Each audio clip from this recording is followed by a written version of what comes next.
Entre 1933 et 1945, le Troisième Reich entreprit l'un des programmes architecturaux les plus ambitieux et perturbants de l'histoire moderne. Adolf Hitler, qui dans sa jeunesse avait aspiré à devenir architecte sans réussir l'examen d'entrée à l'Académie des Beaux-Arts de Vienne, canalisa cette frustration transformée en pouvoir absolu vers la pierre, l'acier et le béton. L'architecture n'était pas pour lui une discipline neutre. Elle était une propagande solidifiée, la matérialisation d'une idéologie qui cherchait à se projeter 1000 ans dans le futur. Le style architectural que le régime promut combinait un néoclassicisme monumental, inspiré de la Grèce et de la Rome antique, avec des éléments de la tradition germanique. Les bâtiments devaient transmettre le pouvoir, la permanence et l'inévitabilité. Ils devaient faire en sorte que l'individu se sente petit, insignifiant face à la grandeur de l'État. Chaque colonne, chaque place, chaque axe visuel était calculé pour produire un effet psychologique précis. Cette architecture de la peur et de l'admiration a laissé des structures qui subsistent encore aujourd'hui, certaines comme musées, d'autres comme sièges d'institutions actuelles, et certaines enterrées sous terre, attendant d'être entièrement explorées. Cette ambition construite ne se limita pas aux bâtiments visibles. Sous les villes, à l'intérieur des montagnes et dans les forêts les plus reculées du territoire contrôlé par le Reich, des kilomètres de tunnels furent creusés, des forteresses de béton furent érigées et des installations furent conçues dont la fonction suscite encore le débat parmi les historiens. L'architecture nazie opérait sur deux registres simultanés, celui de l'exposition publique, pensée pour impressionner et soumettre, et celui de la dissimulation stratégique destinée à protéger et à perpétuer le pouvoir en cas d'effondrement.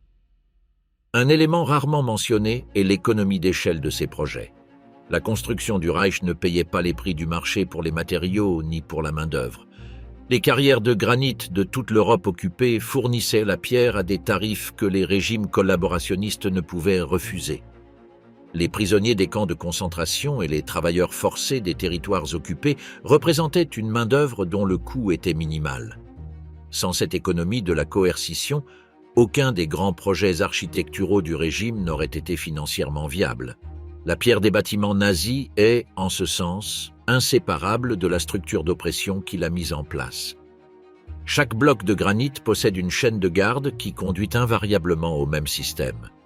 Les 10 constructions décrites ci-dessous représentent l'ensemble du spectre de cette ambition édilitaire, des refuges de montagne aux projets pharaoniques qui ne furent jamais achevés, en passant par des bunkers souterrains, des stades olympiques et des complexes d'entraînement idéologique. Chacune d'elles renferme des secrets, des paradoxes historiques et des détails que l'histoire officielle met rarement en avant. Kehlsteinhaus, le nid d'aigle. À 1834 mètres au-dessus du niveau de la mer, niché dans les Alpes bavaroises près de Berchtesgaden, s'élève une construction qui défie à la fois l'ingénierie et la géographie. Le Kehlsteinhaus, connu dans le monde anglo-saxon sous le nom de Eagle's Nest, fut érigé entre 1937 et 1938 en un temps record de 14 mois. Un exploit qui coûta la vie à plusieurs travailleurs et consomma des ressources équivalentes à plusieurs millions de Reichsmark de l'époque. L'histoire derrière sa construction révèle un curieux paradoxe. Le bâtiment ne fut pas un projet de Adolf Hitler, mais un cadeau personnel que Martin Bormann, le secrétaire privé du Führer et l'un des hommes les plus puissants du régime, lui organisa pour son 50e anniversaire en 1939. Bormann supervisa personnellement l'ouvrage avec une attention obsessionnelle aux détails, forçant les travailleurs à des conditions extrêmes durant les hivers alpins. Plus de 3000 travailleurs furent employés dans différentes phases de la construction. L'accès au bâtiment constitue en soi une œuvre d'ingénierie extraordinaire. Depuis le village d'Obersalzberg, une route de 6,5 km serpente jusqu'à 1700 mètres d'altitude. Cette route fut creusée dans la roche vive et nécessita la construction de 5 tunnels partiels et de plusieurs murs de soutènement au-dessus de précipices qui, en certains points, chutent de plusieurs centaines de mètres.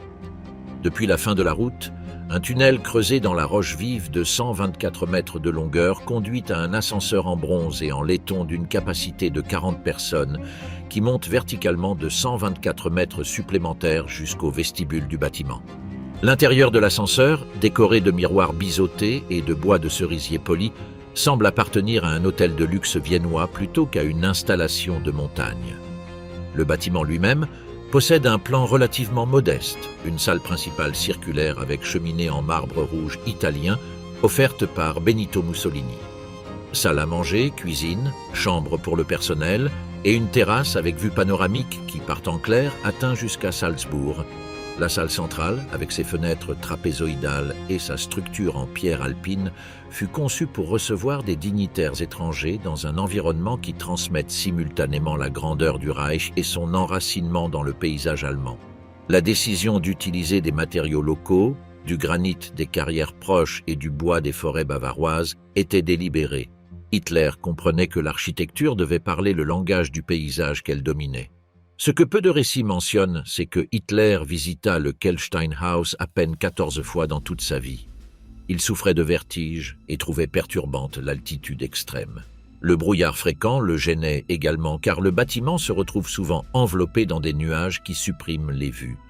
Il préférait le Berghof, sa résidence principale à Obersalzberg, située plusieurs centaines de mètres plus bas, d'où le panorama alpin était garanti.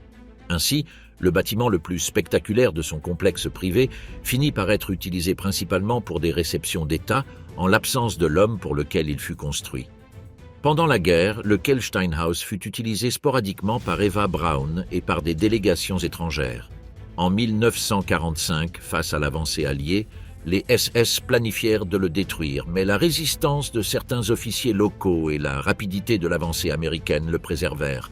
Le 4 mai 1945, des soldats de la 3e armée du général George S. Patton arrivèrent sur place et, selon des témoignages de l'époque, consommèrent une partie du stock de vin et de liqueurs stockés dans les caves. Aujourd'hui, le Kehlsteinhaus fonctionne comme restaurant saisonnier, ouvert entre mai et octobre. Les bénéfices économiques de son exploitation touristique sont destinés à des organisations sociales de la région de Berchtesgaden, une forme de resignification que les autorités locales ont maintenue pendant des décennies.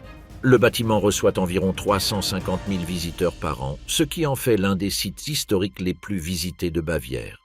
Sous le Kehlsteinhaus et le Berghof existe un vaste réseau de tunnels et de bunkers creusés dans la montagne, connu sous le nom de Führerhauptquartier Obersalzberg. Ce système souterrain de plusieurs kilomètres de longueur abritait des salles pour l'état-major, des dépôts de munitions, des générateurs électriques et des zones de repos. Les tunnels furent construits avec le même niveau de qualité que les bâtiments en surface, revêtement en béton lisse, ventilation forcée et installations électriques complètes. La majeure partie de ce réseau reste seulement partiellement accessible, avec des sections scellées que les archéologues et historiens continuent d'étudier. Certains tronçons présentent des effondrements et sont considérés dangereux pour un accès non supervisé. Le complexe fut partiellement détruit lors d'un bombardement allié en avril 1945 et dans les jours suivants à l'occupation par les forces américaines, qui dynamitèrent plusieurs installations pour empêcher qu'elles ne deviennent des lieux de pèlerinage. Le Berghof, la résidence principale de Adolf Hitler, fut incendié et pratiquement rasé. Ses ruines furent complètement démolies en 1952. Le Kehlsteinhaus survécut précisément en raison de son accessibilité limitée et de sa faible valeur militaire. Le réseau de tunnels d'Obersalzberg, cependant, continue de susciter des questions. Lors des fouilles réalisées à partir des années 1990, lorsque le gouvernement bavarois développa l'actuel centre de documentation dans la zone, les archéologues trouvèrent des sections du système souterrain qui ne figurèrent sur aucun plan connu. Certaines de ces sections présentaient des installations de communication dont la technologie était inhabituellement avancée pour la période de leur construction, ce qui amena certains chercheurs à se demander si une partie du complexe fut utilisée pour des projets de recherche que la documentation officielle du régime ne mentionne pas. La question reste sans réponse définitive. Ce qui est documenté, en revanche, c'est que les archives du RSHA, le service central de sécurité du Reich, relatives à Obersalzberg, furent détruites dans les derniers jours de la guerre sur ordre explicite des SS, éliminant tout enregistrement des activités qui eurent lieu dans les installations souterraines durant la phase finale du conflit. Aéroport de Berlin-Tempelhof, le géant courbe. Lorsque l'architecte Ernst Sagebiel termina les plans du nouveau terminal de l'aéroport de Berlin-Tempelhof en 1936, il dessinait ce qui, pendant des décennies, serait considéré comme l'un des plus grands bâtiments du monde par volume intérieur. La structure courbe qui épousait le champ de vol avait une longueur de façade de 1230 mètres, répartie en un arc suivant la courbure de la piste d'atterrissage. Le toit du terminal, également conçu comme tribune d'observation, pouvait accueillir plus de 80 000 spectateurs lors des meetings et exhibitions aériennes que le régime organisait régulièrement. En termes de volume, le bâtiment dépassait le Pentagone et le palais du Parlement de Bucarest, les autres candidats au titre de plus grand bâtiment du monde. L'aéroport de Tempelhof n'était pas une installation nouvelle. Il fonctionnait comme terrain d'aviation depuis 1909 et avait été agrandi durant la République de Weimar. Le premier vol commercial régulier de l'histoire, entre Berlin et Weimar, opéra depuis ces terrains en 1919. Mais la version nazie, commencée en 1936 et jamais complètement achevée, était d'une nature différente. Le programme architectural incluait des hangars capables d'abriter les avions les plus grands de l'époque, des installations administratives, des douanes, un hôtel de première catégorie pour les passagers de longue distance et une connexion directe avec le réseau de métro de Berlin. La structure interne utilisait une quantité de matériaux de construction qui, selon certaines estimations de l'époque, dépassait celle employée pour la construction de la grande pyramide de Gizeh. La logique fonctionnelle du bâtiment était subordonnée à la logique du spectacle. Les hangars pour aéronefs étaient conçus de manière à ce que les appareils puissent être visibles depuis l'esplanade de la tribune d'observation, les transformant en éléments scéniques du théâtre politique du régime. Les salles d'attente des passagers, les couloirs d'accès et les installations douanières étaient conçus à une échelle largement supérieure aux besoins opérationnels de tout aéroport de l'époque, car leur fonction n'était pas seulement de transporter des personnes, mais d'impressionner ceux qui arrivaient ou partaient de la capitale du Reich. L'ironie historique la plus marquée de Tempelhof survint en 1948 et 1949 durant le blocus soviétique de Berlin-Ouest. Les mêmes hangars qui avaient accueilli l'aviation du Troisième Reich devinrent le cœur opérationnel du pont aérien de Berlin, l'opération logistique occidentale qui ravitailla la ville pendant 11 mois au moyen de plus de 200 000 vols. Les pilotes alliés, dont beaucoup étaient des vétérans de la guerre contre l'Allemagne, atterrissaient toutes les 90 secondes sur la même piste qui avait été conçue pour exhiber la suprématie de la Luftwaffe. Les Berlinois appelaient les avions de transport Rosinenbomber, bombardiers de raisins secs, en raison des bonbons et chocolats que les pilotes américains lançaient en parachute pour les enfants de la ville. La relecture symbolique de l'espace était totale. Pendant des décennies, l'aéroport continua d'opérer comme terminal civil. Il était notoirement inefficace pour l'aviation moderne. Les terminaux souterrains, la conception des installations d'accès et la longueur des parcours internes répondaient davantage à une logique d'exposition qu'à une fonctionnalité opérationnelle. Les salles d'enregistrement, construites pour impressionner le voyageur des années 30, se révélaient inconfortables et peu pratiques pour le trafic de masse de la fin du XXe siècle.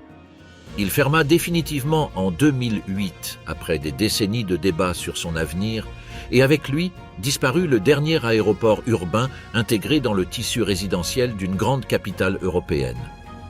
Aujourd'hui, le champ de vol, de 355 hectares, fonctionne comme le Tempelhofer Feld, un parc public en accès libre que les Berlinois utilisent pour faire du vélo, du cerf-volant, du patinage et du jardinage urbain communautaire. Les pistes d'atterrissage, parfaitement conservées, sont parcourues chaque jour par des milliers de cyclistes, de coureurs et de familles. En 2014, un référendum citoyen rejeta majoritairement les plans de construction de logements sur le site, préservant l'espace ouvert. Le bâtiment du terminal, protégé comme monument historique, accueille des événements culturels, des bureaux gouvernementaux et, durant la crise des réfugiés de 2015 et 2016, servit de logement d'urgence pour des milliers de personnes cherchant asile en Allemagne. Un autre retournement historique que le bâtiment n'était pas préparé à contenir, mais qu'il finit par absorber. Dans les catacombes du bâtiment, dans les sous-sols et dans les tunnels qui relient les différentes ailes du terminal, il existe encore des espaces qui n'ont pas été complètement inventoriés. Certains conservent des équipements et des documents de différentes époques de l'aéroport.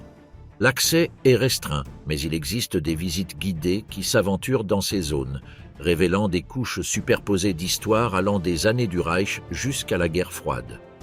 Dans certains sous-sols subsistent encore intacts des vestiges des systèmes de communication de la Luftwaffe. Volkshalle, la coupole qui ne fut jamais. De tous les projets architecturaux du Troisième Reich, le Volkshalle, la grande salle du peuple, est peut-être le plus perturbant non pas pour ce qu'il fut, mais pour ce qu'il aurait été. Conçu par Albert Speer suivant les indications directes de Adolf Hitler, ce bâtiment ne fut jamais construit, mais ses plans, ses maquettes et ses proportions ont alimenté l'imaginaire historique pendant des décennies, avec un mélange d'émerveillement et d'effroi. Le Volkshalle était destiné à devenir le bâtiment ayant le plus grand volume intérieur jamais construit par l'être humain. Pensé comme le cœur de la nouvelle capitale du Reich, rebaptisée Germania, la grande salle du peuple devait posséder une coupole de 290 mètres de diamètre et de 320 mètres de hauteur totale, suffisante pour que des nuages se forment à l'intérieur en raison de la condensation de l'air. La coupole du Panthéon romain, considérée pendant des siècles comme l'accomplissement suprême de l'architecture des coupoles, aurait tenu à l'intérieur du Volkshalle 16 fois. Celle du Capitole de Washington, 16 fois également. La basilique Saint-Pierre de Rome, avec sa célèbre coupole de Michel-Ange, aurait pu s'insérer dans la coupole projetée avec encore de l'espace disponible. La capacité prévue était de 180 000 personnes debout ou 150 000 assises sur les gradins intérieurs. Une lanterne au sommet de la coupole, de 46 mètres de diamètre, aurait permis l'entrée de la lumière naturelle qui tomberait verticalement sur le podium central, créant un effet d'éclairage théâtral de dimension biblique. À l'intérieur, une coupole dans une autre coupole aurait créé une acoustique conçue pour amplifier la voix de l'orateur au podium central jusqu'au dernier recoin du bâtiment. L'entrée principale aurait eu 170 mètres de hauteur et aurait été flanquée de colonnes de granit aux proportions qui auraient rendu minuscule toute colonne grecque ou romaine connue. L'axe nord-sud de Germania, l'avenue triomphale de 5 km que Speer projeta pour la nouvelle capitale, aurait culminé avec le Volkshalle à une extrémité et un grand arc de triomphe plus haut que celui de Paris, à l'autre. L'avenue aurait eu 120 mètres de largeur et aurait été bordée de bâtiments ministériels, d'hôtels de luxe, de théâtres et de pavillons d'exposition. Pour construire Germania, il aurait fallu démolir des quartiers entiers de Berlin et déplacer des dizaines de milliers de familles. Les plans de démolition étaient avancés et, dans certains secteurs, les travaux de destruction avaient déjà commencé lorsque la guerre interrompit le projet. Hitler et Speer examinaient les maquettes de ce projet lors de sessions qui se prolongeaient pendant des heures, parfois jusqu'à l'aube, avec une attention obsessionnelle portée aux détails des matériaux, des proportions et des effets d'éclairage. Le projet présentait un problème géotechnique fondamental que les ingénieurs identifièrent dès le début. Le sol sableux de Berlin ne supporterait pas le poids d'une structure aussi colossale. Pour vérifier s'il était possible d'améliorer la capacité portante du terrain, une plateforme circulaire en béton de 12 650 tonnes fut construite en 1941, connue sous le nom de Schwerbelastungskörper, le corps de charge lourde. Cette structure cylindrique de 21 mètres de hauteur et 21 mètres de diamètre fut conçue pour surveiller pendant des années l'enfoncement dans le sol berlinois, en simulant la pression qu'exercerait un fragment des fondations de la Volkshalle. Les ingénieurs installèrent des capteurs de précision et enregistrèrent les données d'affaissement pendant des mois. Les résultats ne furent pas encourageants. L'enfoncement dépassait les centimètres projetés comme maximum admissible, ce qui remettait en question la viabilité structurelle du projet à cet emplacement. Le Schwerbelastungskörper existe encore. Il se trouve dans le quartier de Tempelhof-Schöneberg, à peine visible entre les immeubles résidentiels qui l'entourent. Il pèse ce qu'il pèse et ne peut être démoli sans risque d'effondrement des structures environnantes, de sorte qu'il reste là comme un vestige absurde et involontaire du méga-projet qui ne se matérialisa jamais. C'est probablement le seul fragment physique construit de tout le plan de la Germania de Adolf Hitler. La guerre enterra définitivement le projet. Les ressources, les matériaux et la main-d'œuvre furent absorbés par les besoins militaires. Albert Speer fut nommé ministre de l'Armement en 1942 et ses énergies créatives furent détournées vers la production industrielle de guerre. Cependant, les conversations entre Hitler et Speer au sujet des plans de Germania continuèrent même durant les années les plus sombres du conflit, Hitler examinant les maquettes dans le bunker de Berlin durant les dernières semaines de sa vie. Les maquettes survécurent en partie, et certaines sont conservées dans des musées et des archives allemands, où elles continuent de susciter une fascination inconfortable pour l'ampleur de ce qui faillit être réalisé.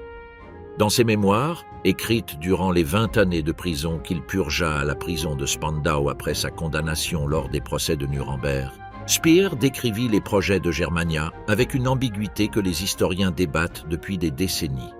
D'un côté, il exprimait des remords pour avoir mis son talent au service du régime. De l'autre, la minutie avec laquelle il décrivait les détails techniques et esthétiques de ses projets les plus ambitieux, y compris la Volkshalle, révélait une fascination pour cette architecture que le repentir déclaré ne parvenait pas à dissimuler complètement. La Volkshalle que Speer conçut n'était pas, selon ses propres mots, seulement un bâtiment. C'était la matérialisation d'un ordre politique qui prétendait durer des millénaires. Que cet ordre se soit effondré en 12 ans ne change pas la cohérence interne troublante du rêve architectural qui l'accompagnait. Ministère de l'aviation du Reich, la bureaucratie survit. Au cœur de Berlin, sur la Wilhelmstrasse, se dresse un bâtiment que les touristes passent fréquemment sans en reconnaître l'origine. Le Reichsluftfahrtministerium, le ministère de l'aviation du Reich, fut construit entre 1935 et 1936 selon le projet de l'architecte Ernst Sagbiel, le même qui concevra plus tard le terminal de Tempelhof. C'est l'un des rares bâtiments de grande envergure du Troisième Reich qui survécut aux bombardements alliés et au chaos de la fin de la guerre presque intact, et il continue d'être utilisé par le gouvernement allemand jusqu'à aujourd'hui. Le bâtiment compte 7 étages, occupe une superficie de 112 000 mètres carrés et contient plus de 2000 pièces, 4 restaurants, plusieurs salles de conférence et un impressionnant escalier monumental en marbre dans le hall principal. À l'époque de sa construction, il était le plus grand immeuble de bureaux d'Allemagne et l'un des plus vastes d'Europe. La façade principale, en travertin et en granit, affiche l'austérité imposante caractéristique du néoclassicisme nazi. Colonnes géantes, fenêtres régulières et absence totale d'ornementation superflue. La construction fut achevée en seulement 2 ans grâce à l'utilisation massive de main-d'œuvre et à l'organisation industrielle typique des projets du régime. Hermann Göring, commandant en chef de la Luftwaffe et deuxième homme le plus puissant du régime, supervisa personnellement la construction de son quartier général. Le bâtiment devait refléter la puissance de l'aviation allemande et l'importance de l'homme qui la dirigeait. Göring était connu pour son faste personnel, ses collections d'art pillées et son goût pour l'ostentation frôlant la caricature, mais le ministère qu'il fit construire est, paradoxalement, l'un des bâtiments les plus fonctionnels et mesurés de l'ensemble architectural nazi. Son bureau personnel, installé à l'étage principal avec vue sur la Wilhelmstrasse, était le seul espace où la décoration reflétait ses goûts personnels. Le reste du bâtiment était d'une sobriété presque militaire. Le paradoxe historique du bâtiment ne s'arrête pas là. Après la guerre, dans la zone d'occupation soviétique de Berlin devenue la République démocratique allemande, l'ancien ministère de l'aviation fut transformé en Haus der Ministerien, la maison des ministères, siège du gouvernement de la RDA. Dans ces couloirs furent prises les décisions économiques qui dirigèrent pendant des décennies une économie planifiée. En 1953, lors du soulèvement du 17 juin, des ouvriers du bâtiment de Berlin-Est initièrent ce qui devint la première grande révolte populaire contre un gouvernement communiste en Europe de l'Est, précisément devant les mêmes murs du bâtiment, en protestation contre l'augmentation des normes de production imposées par le gouvernement. Les troupes soviétiques réprimèrent le soulèvement avec des chars.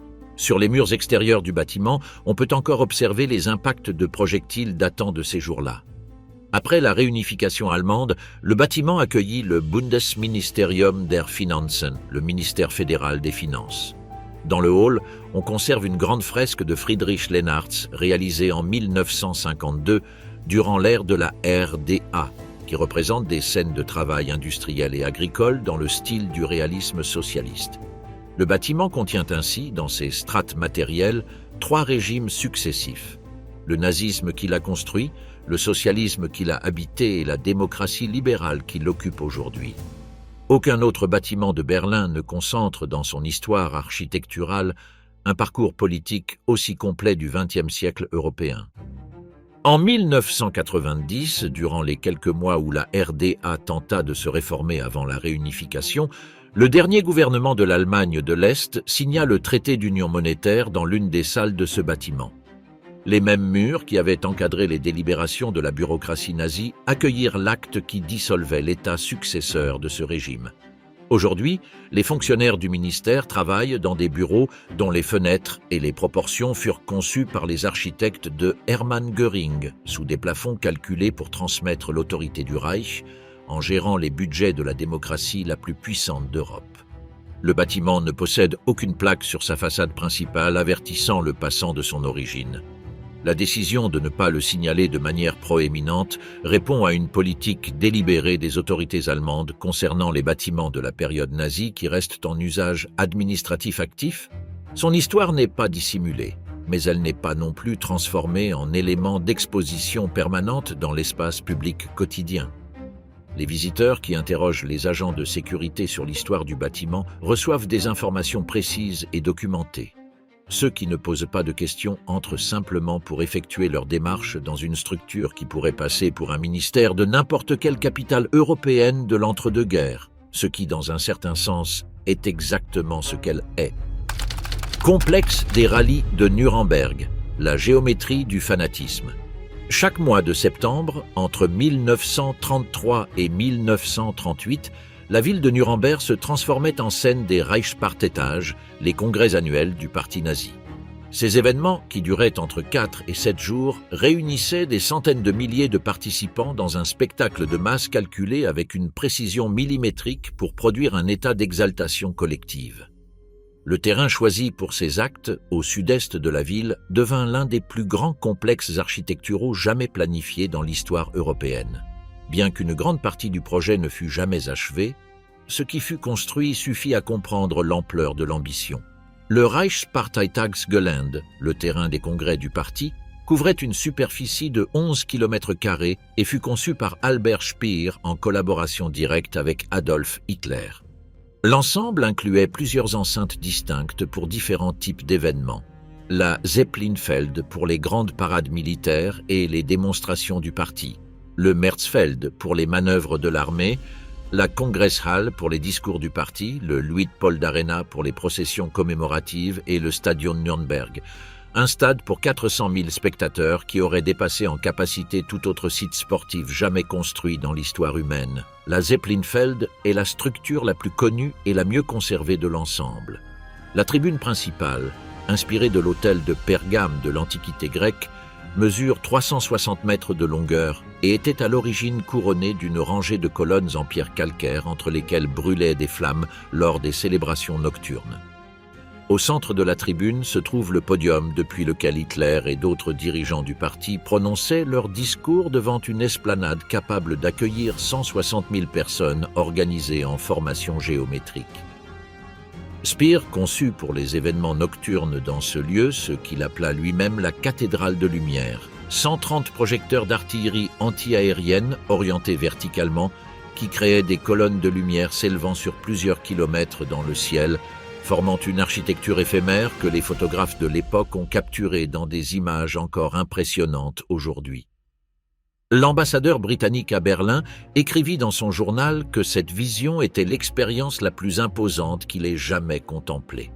L'architecture de la Zeppelinfeld appliquait la théorie dite des ruines de valeur, proposée par Albert Speer à Hitler lui-même. Selon cette théorie, les bâtiments du Reich devaient être construits avec des matériaux et des techniques qui, lorsque le temps les détruirait, produiraient des ruines belles et dignes, semblables à celles de l'Antiquité gréco-romaine. Hitler approuva avec enthousiasme ce concept, que Speer développa avec des calculs structurels prévoyant l'apparence du bâtiment en état de ruine plusieurs siècles plus tard. L'ironie est que la Zeppelinfeld fut considérablement endommagée en 1945, lorsque les forces américaines firent exploser la gigantesque croix gammée qui couronnait la tribune, et que dans les années suivantes, les différents usages du site causèrent des dommages supplémentaires. Les efforts actuels de restauration et de conservation sont permanents et coûteux, car le béton utilisé présente une carbonatation accélérée que les ingénieurs attribuent à la qualité variable des matériaux employés lors de la construction accélérée des années 30. La Congress Hall, la salle des congrès qui devait accueillir 50 000 délégués du parti, est le plus grand bâtiment inachevé du complexe. Son design s'inspirait du Colisée romain, avec un plan semi-circulaire et une façade en granit massif. La construction débuta en 1935 et se poursuivit pendant plusieurs années, mais la guerre interrompit le projet alors que seule la façade extérieure avait été érigée. L'intérieur, un immense espace vide couvert par une toiture provisoire, fut utilisé pendant des décennies comme entrepôt et zone industrielle. Aujourd'hui, il abrite le Dokumentationszentrum Reichsparteitagsgelände, le centre de documentation le plus important d'Allemagne sur le national-socialisme. La décision d'installer le musée précisément dans la salle qui devait être le cœur du pouvoir symbolique nazi possède une charge historique évidente. Les visiteurs accèdent au musée en perforant littéralement le mur de granit du bâtiment inachevé à travers un passage vitré contemporain, comme si la transparence démocratique déchirait l'opacité de la pierre autoritaire. Le stade prévu pour 400 000 spectateurs ne dépassa jamais le stade des fondations. Les travaux d'excavation commencèrent, mais l'ampleur du projet était si colossale que les ingénieurs rencontrèrent des problèmes géotechniques similaires à ceux de la Volkshalle à Berlin. La zone où le stade aurait dû être construit est aujourd'hui recouverte de végétation, avec quelques vestiges des fouilles visibles pour ceux qui savent où chercher.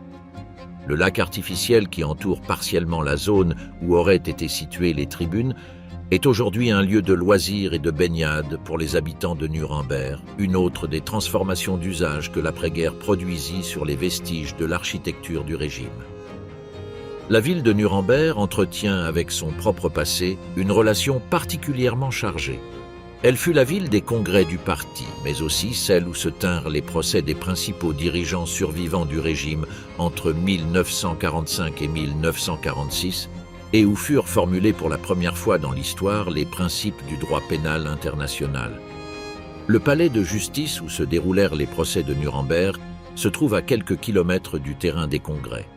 La salle 600, où furent jugés Hermann Göring, Rudolf Hess, Joachim von Ribbentrop et 22 autres accusés, est conservée dans son état d'origine et peut être visitée. La proximité entre le lieu où le régime célébrait son pouvoir et celui où ce même pouvoir fut jugé n'est pas géographiquement fortuite. Les Alliés choisirent Nuremberg précisément pour cette association symbolique. Le même nom qui avait représenté l'apogée du nazisme, les procès de Nuremberg et le terrain des congrès, se trouva également lié à la première tentative de l'humanité de créer un cadre juridique pour juger les crimes d'État à l'échelle internationale. Tour Flak, l'artillerie transformée en architecture. Entre 1940 et 1942, en réponse aux premiers bombardements alliés sur les villes du Reich, une série de structures sans précédent dans l'histoire militaire et architecturale fut construite à Berlin, Hambourg et Vienne. Les Flakturme, les tours anti-aériennes, étaient des forteresses en béton armées, pouvant atteindre 42 mètres de hauteur, avec des murs allant jusqu'à 4 mètres d'épaisseur, conçus pour accueillir des batteries d'artillerie anti-aérienne lourdes sur leur toit et fonctionner simultanément comme abris anti-aériens pour la population civile dans leurs niveaux inférieurs. La quantité de béton utilisée dans une seule tour dépassait celle employée dans plusieurs immeubles de bureaux réunis. Le concept naquit d'une conversation entre Adolf Hitler et son ingénieur de prédilection, Friedrich Thams, à la suite du premier bombardement de Berlin par la Royal Air Force en août 1940.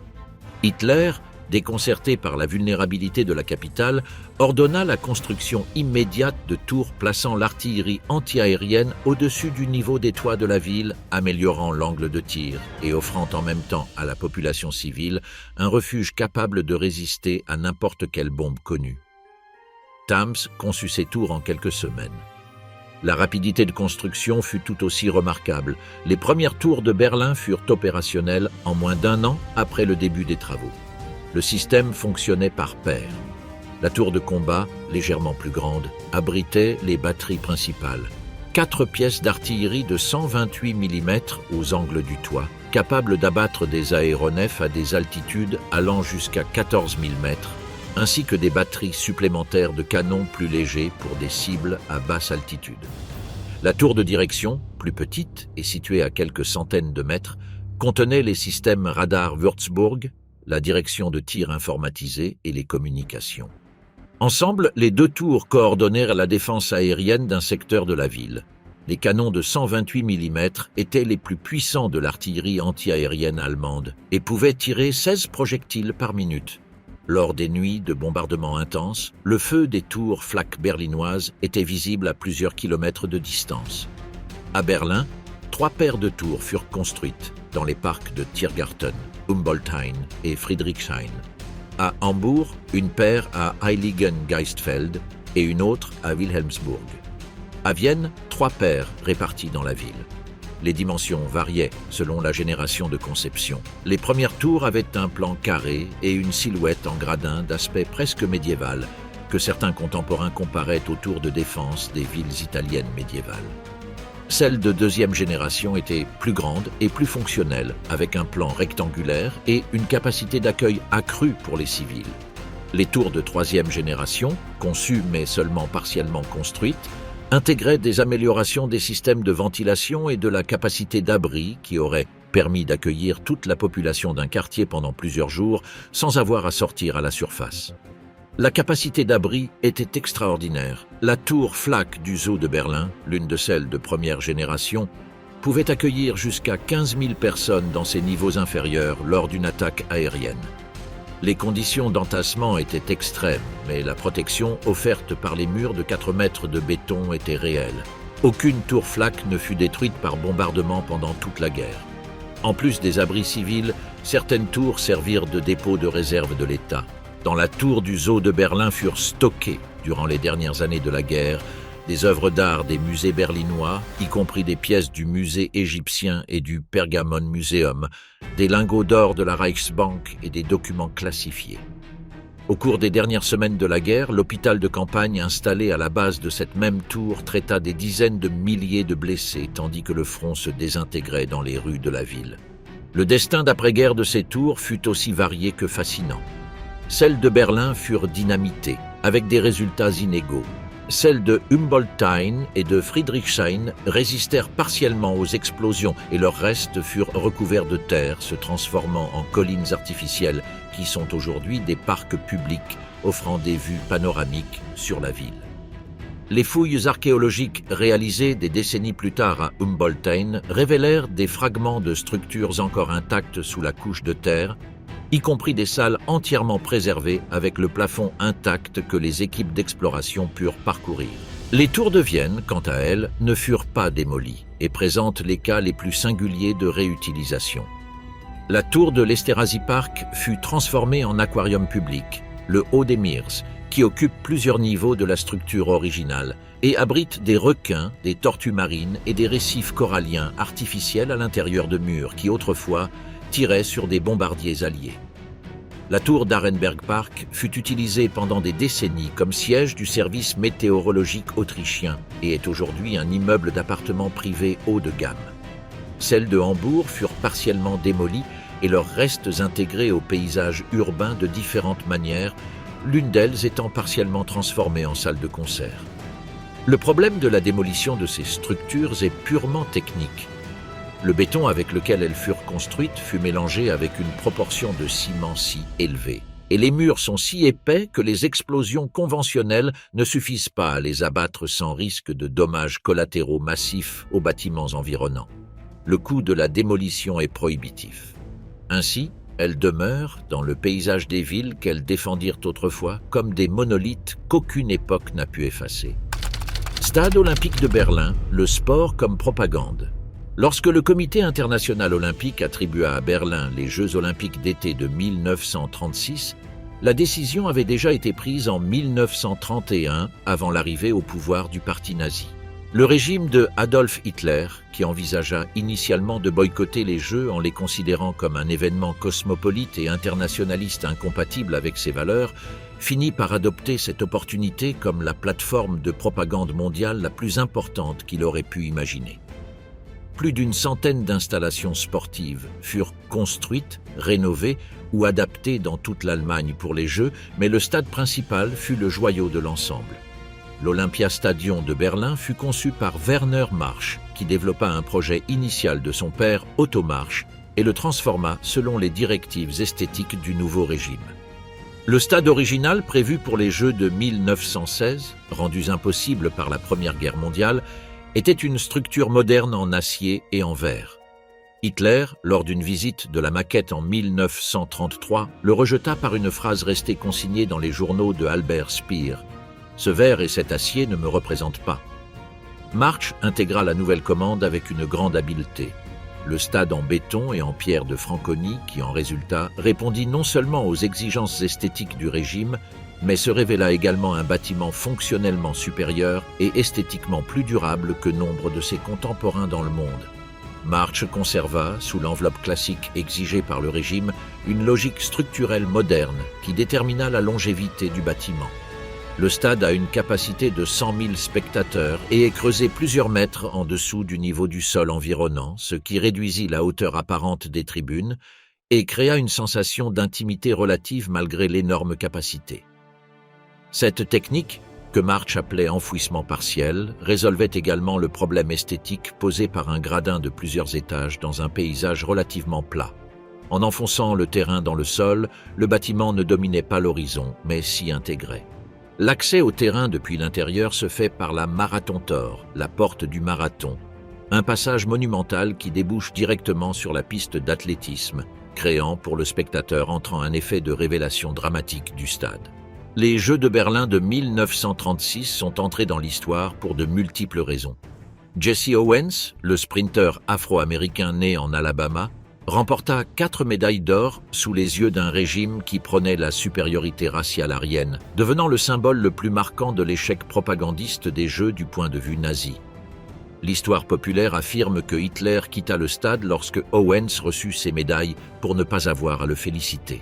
La réalité est plus nuancée.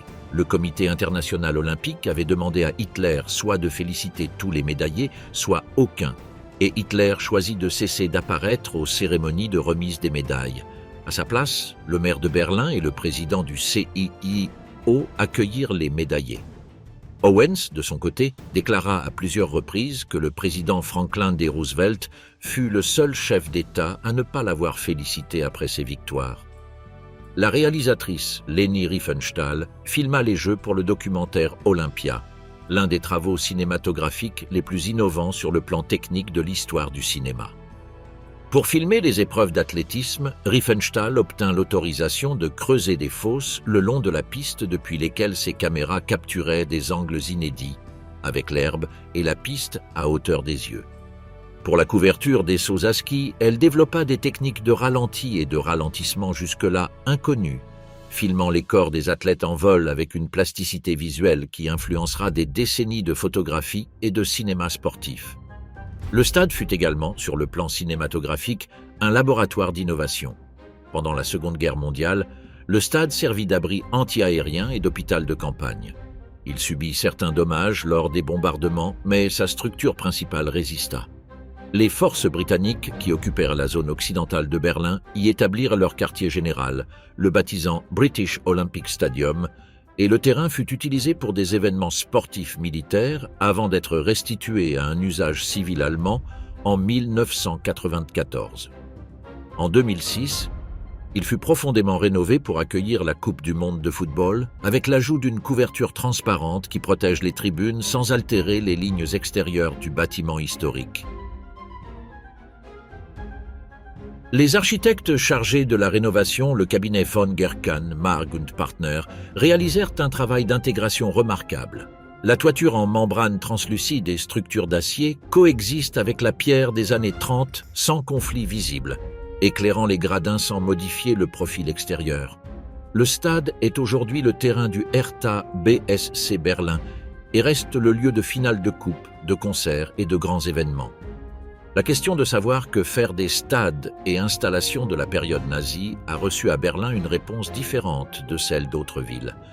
Alors que le terrain des congrès de Nuremberg fut principalement conservé comme monument et musée, le stade olympique poursuivit sa vie comme enceinte sportive active, intégrée dans le tissu urbain et dans la culture populaire de la ville. Cette continuité fonctionnelle n'a pas été exempte de débats. Certains soutiennent que l'usage quotidien du stade décontextualise son origine et transforme en divertissement un espace qui devrait avant tout être un lieu de mémoire. D'autres estiment que c'est précisément cette continuité qui répond le mieux à l'architecture de la peur. S'approprier l'espace, le remplir de vie ordinaire et le priver de la solennité que ses créateurs lui avaient assignée. Le stade a été les deux à la fois, et c'est dans cette ambiguïté que réside une partie de son poids historique non résolu. Projet Riez, les tunnels de la montagne Aul. Dans les montagnes Aul, la chaîne de collines de la Basse-Silésie polonaise, alors connue sous le nom de Niederschlesien, se cache l'un des projets les plus mystérieux et les moins documentés de toute l'architecture du Troisième Reich. Le Project Riez, le projet géant, fut un réseau de tunnels et de structures souterraines creusés entre 1943 et 1945, dont la fonction exacte n'a pas été déterminée de manière définitive à ce jour.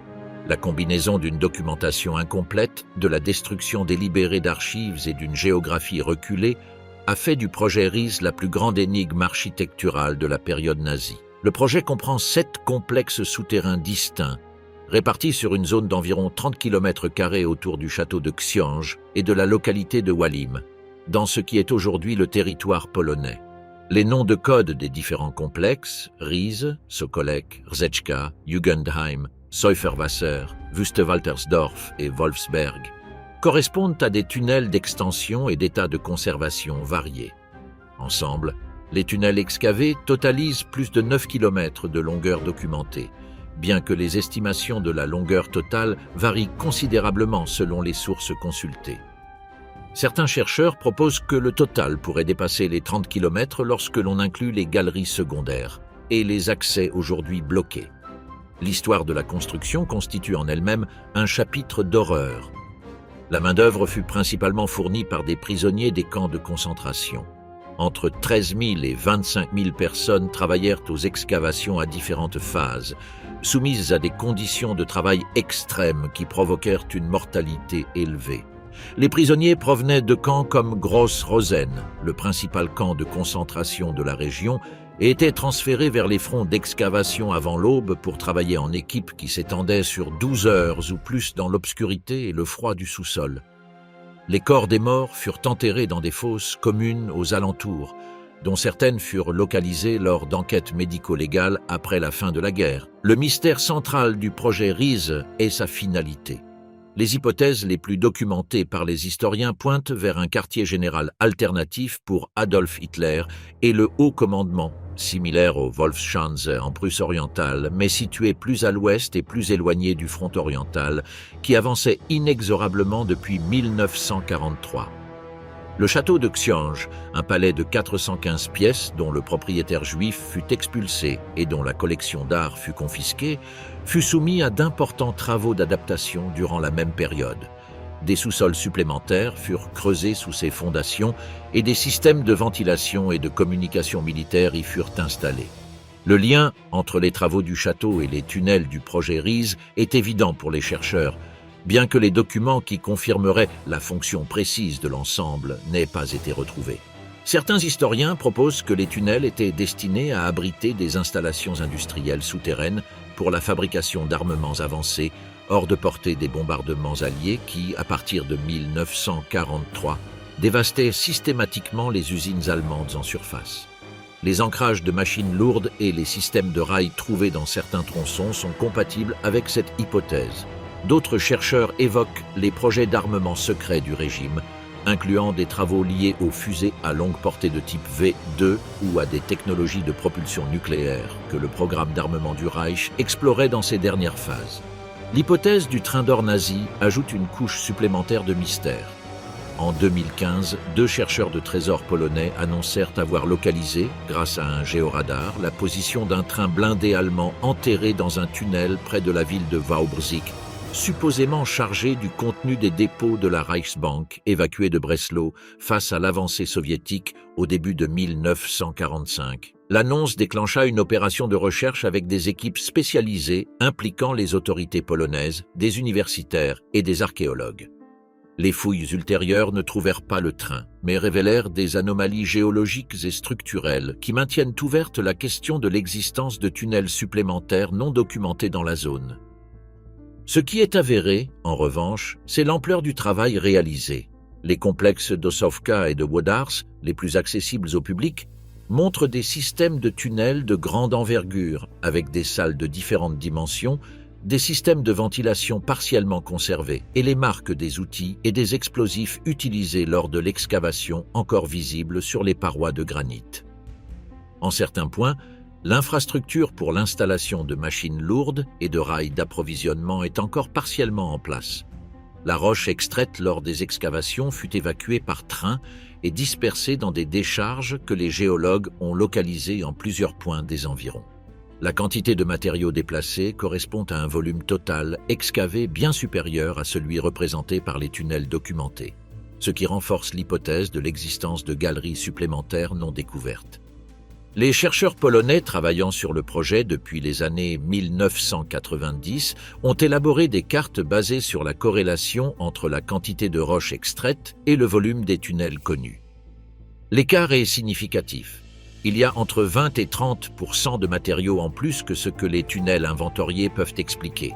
Si cette différence correspond à des galeries scellées ou effondrées, à des sections jamais achevées et ensuite obstruées, ou à des installations délibérément dissimulées avant la fin de la guerre, c'est une question à laquelle les instruments géophysiques actuels n'ont pas encore pu répondre avec certitude. Le projet RISE demeure, en ce sens, un dossier ouvert. Les montagnes Soul gardent encore quelque chose que les excavateurs de 1943 et 1944, payant de leur vie chaque mètre gagné, ont ouvert dans la roche, mais dont le contenu et la finalité n'ont pas encore été pleinement révélés par le temps. Führerbau, le bâtiment des accords fatal. Sur la Königsplatz de Munich, la place conçue au début du XIXe siècle comme expression du néoclassicisme bavarois et profondément remaniée par le régime nazi pour devenir un espace de cérémonie politique, le Troisième Reich construisit entre 1933 et 1937 deux bâtiments symétriques destinés à être les centres administratifs et représentatifs du parti. L'un d'eux, le Führerbau, siège officiel de Adolf Hitler à Munich, fut le témoin de l'un des épisodes diplomatiques les plus déterminants de l'histoire du XXe siècle, la signature des accords de Munich dans la nuit du 29 au 30 septembre 1938. Le Führerbau fut conçu par Paul Ludwig Troost, l'architecte favori de Hitler avant Albert Speer. Troost, mort en 1934, exerça une influence décisive sur l'esthétique architecturale du nazisme dans ses premières années. Son style, un néoclassicisme sévère qui évitait l'ornementation mais accentuait la monumentalité par les proportions, les matériaux nobles et l'élimination de tout détail pouvant distraire de la masse bâtie, établit le langage visuel que Speer développa ensuite à plus grande échelle. Hitler considérait Troost comme le plus grand architecte allemand depuis Schinkel et visitait ses chantiers avec une régularité qu'il n'accordait à aucune autre activité.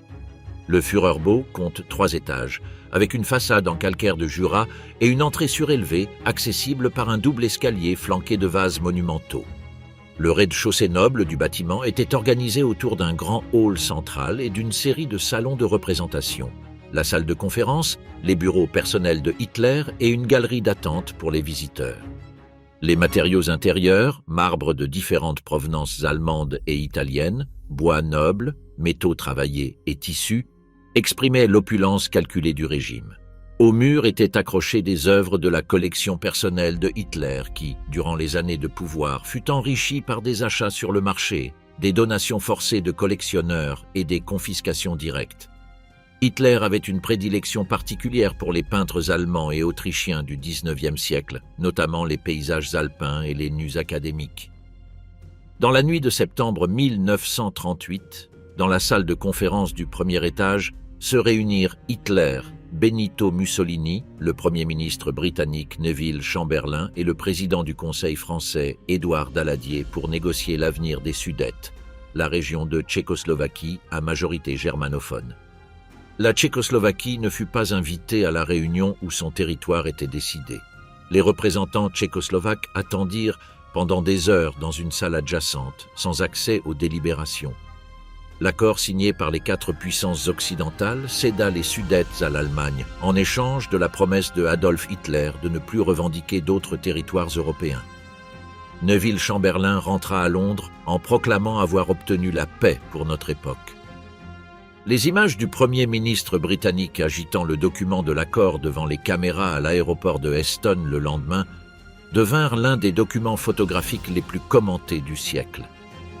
6 mois plus tard, les troupes allemandes occupèrent le reste de la Tchécoslovaquie. La guerre commença 16 mois après la signature des accords. Le nom de Munich resta associé dans l'histoire diplomatique à la politique d'apaisement et à ses conséquences catastrophiques. Le terme « apaisement », qui en anglais signifie simplement « apaisement », acquit depuis lors une connotation de faiblesse et d'aveuglement politique qu'il conserve encore aujourd'hui dans le vocabulaire politique international. Le Führerbau fut le théâtre physique de cette décision et ses murs absorbèrent les conversations qui déclenchèrent le plus grand conflit de l'histoire. Après la guerre, le Führerbau fut occupé par les forces américaines, qui l'utilisèrent comme centre de documentation pour le processus de dénazification et comme dépôt temporaire d'œuvres d'art pillées par le régime dans les pays occupés. Le centre du Kunstschutz, le service allié de protection du patrimoine artistique, dont les membres inspirèrent le film The Monuments Men, fut installé dans plusieurs sites de Munich, dont ce bâtiment. Les dépôts accumulés ici et dans d'autres installations locales contenaient des milliers d'œuvres arrachées à des musées, galeries et collections privées à travers toute l'Europe occupée. La tâche de restitution commencée alors n'est pas terminée. Des milliers d'œuvres restent introuvables ou conservées dans des collections publiques et privées sans que leur origine ait été pleinement éclaircie. Aujourd'hui, le Führerbau abrite la Hochschule für Musik und Theater München, l'école supérieure de musique et de théâtre de Munich. Les étudiants en direction d'orchestre répètent dans la même salle où furent signés les accords qui précipitèrent la Seconde Guerre mondiale. Le bâtiment est un monument historique protégé et est pleinement intégré à la vie culturelle de la ville. Des plaques informatives à l'extérieur rappellent son histoire aux visiteurs qui les recherchent, bien que le bâtiment ne soit pas signalé de manière proéminente et que beaucoup de ceux qui le fréquentent quotidiennement ignorent le rôle qu'il joua dans les événements de septembre 1938. Ordensburg-Vogelsang, les académies de l'élite. Dans les collines boisées de l'Eifel, la région volcanique entre l'Allemagne occidentale et la Belgique, se dresse l'un des complexes architecturaux les plus imposants et les moins connus du Troisième Reich. L'Ordensburg-Vogelsang, le château de l'ordre de Vogelsang, fut construite entre 1934 et 1936 comme partie d'un système de 3 académies de formation destinées à produire l'élite dirigeante du parti nazi. Les 2 autres, Ordensburg-Krösinsee en Poméranie et Ordensburg-Sonthofen dans les Alpes bavaroises, complétaient le réseau d'institutions dont la mission était de transformer de jeunes Allemands sélectionnés en futurs dirigeants politiques, administratifs et militaires du Reich millénaire. Les 3 académies furent conçues avec le même vocabulaire architectural monumental, mais Vogelsang est la seule qui se conserve dans un état permettant de comprendre l'ampleur de l'ensemble original. L'architecte chargé du projet fut Clemens Klotz, qui réalisa un ensemble de bâtiments d'une expressivité monumentale remarquable, même selon les standards de l'époque.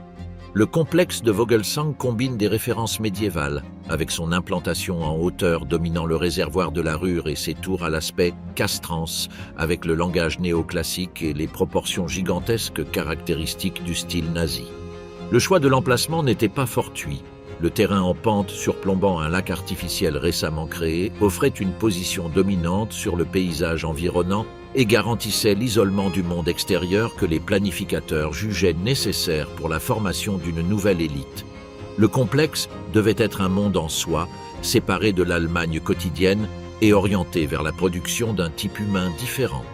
L'ensemble comprenait des dortoirs pour 1000 jeunes cadets idéologiques, des salles de conférences et de séminaires, des installations sportives couvrant toutes les disciplines olympiques, des laboratoires, des ateliers d'artisanat, des terrains d'entraînement militaire, une grande salle d'assemblée pouvant accueillir toute la communauté, ainsi que des appartements pour le personnel enseignant et administratif.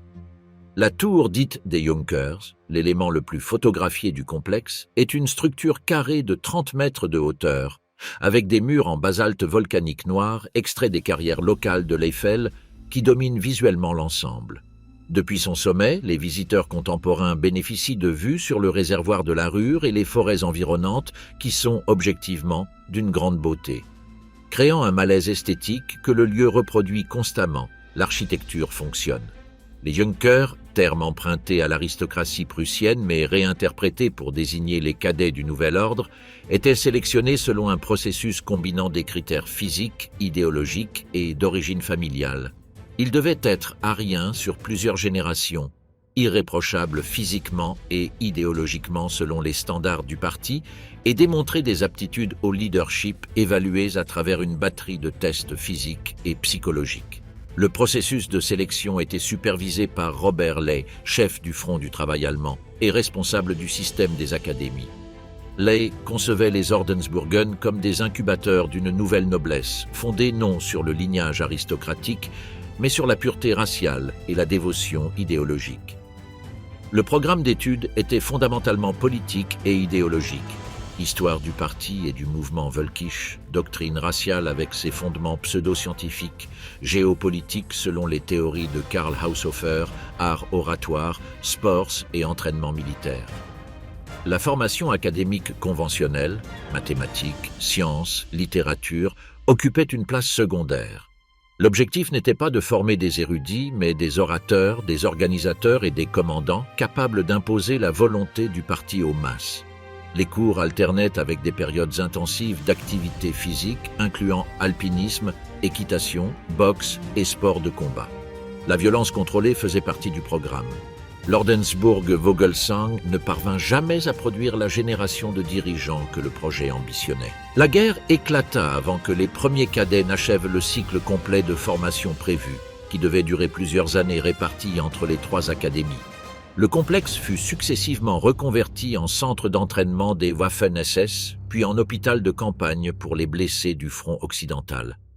Dans les derniers mois de la guerre, alors que le front approchait de la frontière allemande, le complexe fut évacué précipitamment. Les forces belges, qui l'occupèrent en 1945, trouvèrent des installations intactes, du matériel d'instruction abandonné et, dans certains entrepôts, des provisions et équipements que les Allemands n'avaient pas pu emporter. Les forces belges utilisèrent le complexe comme base militaire pendant des décennies. L'OTAN l'intégra à ses installations durant la guerre froide, y installant un régiment belge qui utilisa les infrastructures existantes avec un minimum de modifications.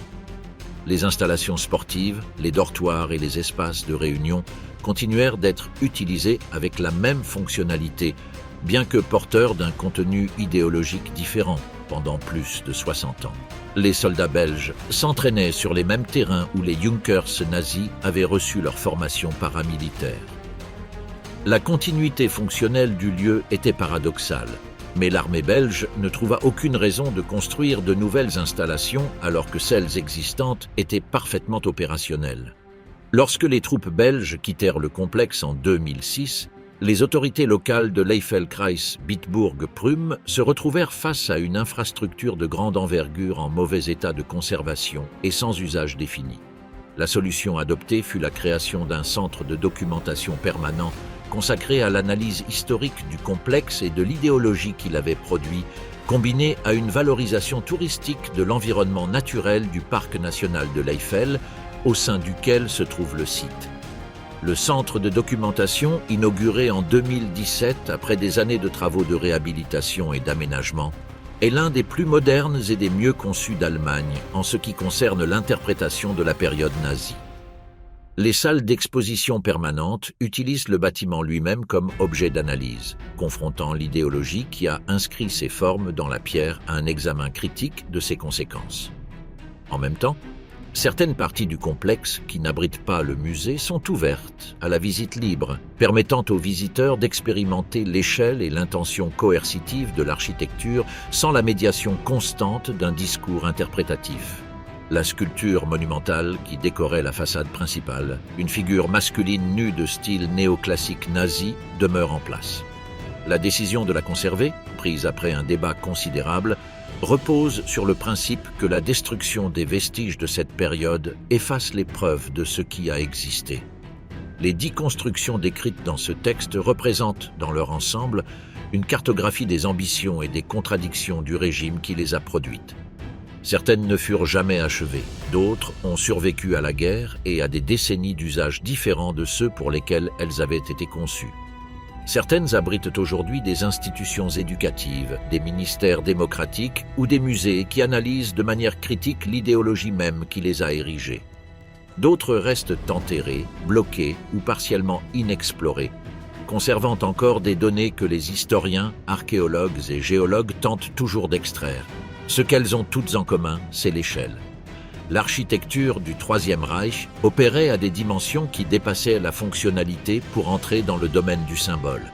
Chaque mètre supplémentaire de hauteur, chaque tonne supplémentaire de granit, chaque kilomètre supplémentaire de tunnel creusé dans la montagne constituait une déclaration sur le pouvoir, la permanence et la volonté de ceux qui les ordonnèrent. Le temps a apporté sa propre réponse à ces affirmations, transformant ces structures en témoignage d'une histoire que l'architecture peut contenir mais non modifier. La question que les chercheurs qui étudient ce patrimoine troublant posent fréquemment n'est pas de savoir si ces bâtiments doivent être conservés ou détruits, mais comment et dans quel but les conserver. Les réponses apportées par l'Allemagne, l'Autriche et la Pologne au fil des décennies sont variées, parfois contradictoires et toujours révélatrices de la difficulté d'entretenir un rapport avec un passé qui ne peut être clos par le simple fait de faire disparaître ses traces matérielles. Certaines structures sont devenues des musées exemplaires, d'autres restent en usage sans signalisation visible. D'autres encore attendent sous terre que l'on décide de leur sort. Dans cette indécision réside aussi une réponse. Les pierres demeurent, les questions aussi.